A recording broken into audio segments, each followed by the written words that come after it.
Amis, aller-retour de Deco aujourd'hui à Madrid pour discuter avec l'agent de Julián Álvarez. Les choses avancent. Regardez la une de Sport de ce 5 août. Cumbre, en espagnol, c'est une réunion à Madrid.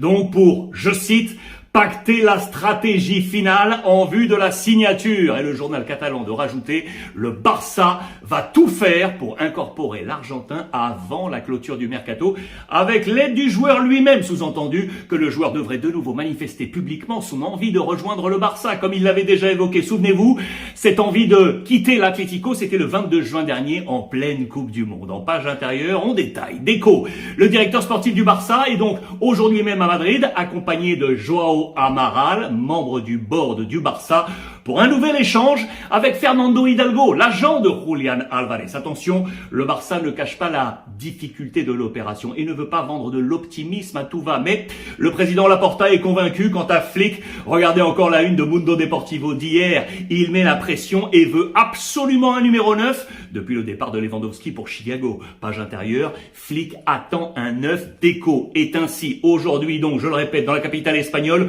pour établir clairement la feuille de route entre les parties. Dans cette opération, je vous ai dit avant-hier qu'il était impossible de décorréler les dossiers Álvarez et Ferran Torres. Là aussi, les choses ont avancé. Hier, la presse a relayé les déclarations de l'Espagnol qui, grosso modo, a avancé qu'il attendait les preuves démontrant que le Barça voulait réellement le conserver. Traduction, montrez-moi, chiffre à la clé, que votre proposition de renouvellement de contrat est à la hauteur, estimant certainement que son statut n'est plus le même depuis son but du sacre mondial pour l'Espagne. Ce matin, Sport, regardez, avance que le Barça n'aurait pas franchement apprécié cette sortie enfado en espagnol pour fâcherie, mécontentement. Le club n'a pas aimé que Ferran passe notamment par les médias pour s'exprimer. Ce dossier va-t-il devenir épineux? Je vous rappelle qu'à date, malgré son intérêt, le Paris Saint-Germain n'aurait toujours pas présenté d'offre officielle au Barça pour Ferran.